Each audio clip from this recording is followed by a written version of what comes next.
Hello and welcome to the old Fliers. There is a town in Hampshire in England that has become an important centre of aviation, engineering and technology. The town is probably best known for its association with aviation. Yes, that town is Farnborough. The name derives from the Old English Fernenberger, meaning fern-covered hill. Farnborough is located 29 kilometres to the southwest of UK's busiest international hub, and Gatwick Airport is 40 kilometres to the east. Farnborough is first recorded in the Domesday Book of 1086, where it is listed as a small hamlet, population 50 to 100 people. The most transformative event in Farnborough's history came in 1905 when the Royal Engineers moved from Aldershot with their balloon school and factory to use the open space of Laffan's Plain for development and trials.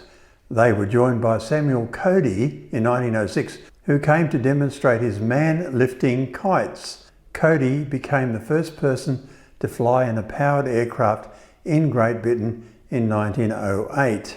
A full-scale replica of his Army Aeroplane No. 1 now exists in a pavilion alongside the original balloon school headquarters building, now home to the Farnborough Air Sciences Trust Aviation Museum. With the growth of aircraft-related activity, the Army Balloon Factory became the Royal Aircraft Factory under civilian control. In 1912, with the formation of the Royal Flying Corps, the headquarters of the Balloon School became the headquarters of the Royal Flying Corps and is now known as Trenchard House. The name of the Royal Aircraft Factory had to be changed in 1918 when the Royal Air Force was formed, becoming the Royal Aircraft Establishment. This led to Farnborough becoming a globally significant centre for aeronautical research and development. Major aerospace companies such as Supermarine, Handley Page and de Havilland were attracted to set up factories and facilities in the area, further cementing the town's reputation as a hub of British aviation. In the decades following the Second World War, Farnborough continued to expand rapidly. The town also became renowned globally as the host of the biennial Farnborough International Air Show, one of the world's largest and most important aerospace trade events. The history of this event goes back to 1916 when the Society of British Aviation Constructors was formed. They had originally exhibited static aircraft at Olympia, London, later moving to RAF Hendon and then Hatfield to accommodate flying displays. These were halted during the Second World War, but interest swiftly resumed once hostilities ceased. The SPAC shows returned in 1946 and initially took place at the Handley Page Airfield at Radlett. 55 aircraft were on display from British aircraft manufacturers, many for the first time. Such had been the advancement of the British aviation industry during the war that this was seen as the largest aviation industry show to date. Growing pressure to extend the duration of the show and allow public admittance had SPAC in search of a more suitable permanent home. Farnborough presented SPAC with the perfect arena for their growing air show. Not only is the area rich in aviation history, from housing the headquarters of the Royal Engineers Balloon School, the establishment of the Royal Aircraft Establishment, RAE, and Samuel Cody's first powered flight, to name a few, but it also ticked a lot of boxes on a technical level. Farnborough had a natural show area, both in the sky and on the ground, a large aircraft park area and a longer runway, plus with good access to London by rail or road. Testimony to this is the fact that the shows are still held at Farnborough.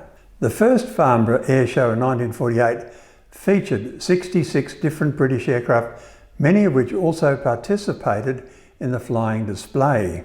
There were many types seen for the first time, and it would have been the site of the ungainly large helicopter with 3 rotors, the Server W.II air horse, that would have caught the eyes and ears of many.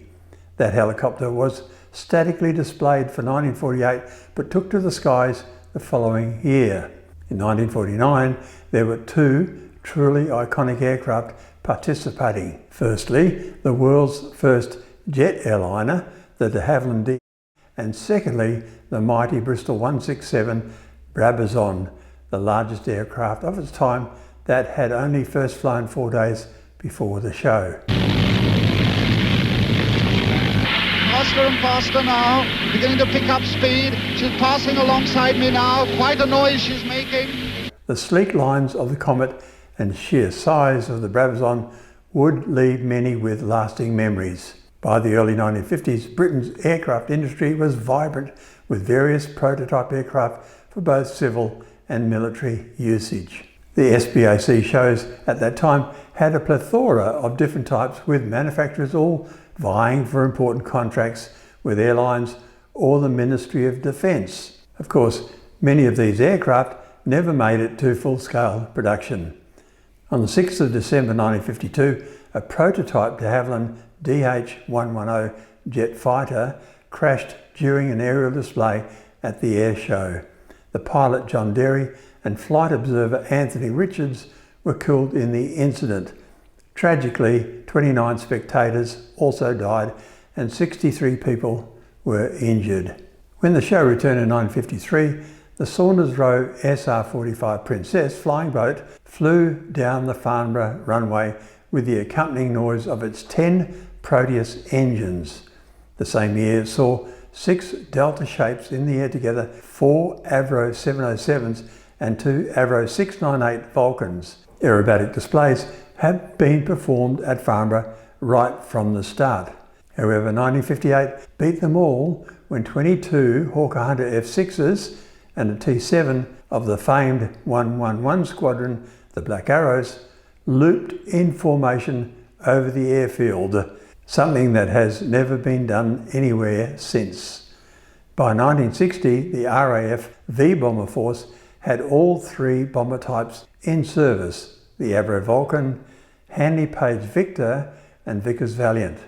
These aircraft were primarily in service to counter any Cold War threats and were built specifically as strategic bombers, including the carriage of nuclear weapons. At their home bases around England, they were on a 24-hour constant alert to any incoming threat. To promote this, the 1960 air show saw demonstrations by 4 of each aircraft on alternating days, involving a quick scramble from the Farnborough runway to altitude in less than 6 minutes. That was some sight and sound to behold as they were put into takeoff power with the ground shaking all around, let alone the pounding to the chest. Following the decision to hold the show biennially after 1964, by 1966, foreign aircraft participation was also allowed, providing the aircraft had British equipment. This boosted the display and its content, which featured 10 foreign aircraft, including the DHC-6, Twin Otter, Aeromacchi MB326, Fiat G91T, Breguet Atlantic and Transcali C160. Apologies for my mispronunciations. The 9 EE Lightning F2s of 92 Squadron were most impressive, with the customary stream takeoff accompanied by noise and reheat flames. The Yellowjacks aerobatic team performed with 5 of their Foland Nat T1s, the forerunners of today's Red Arrows, which performed the following year. BAC Aerospatiale's Concorde made its triumphant Farnborough debut in 1970 with a low flypass over spectators. The sight of this futuristic high-speed airliner provided the wow factor as it passed overhead, trailing smoke from all 4 engines.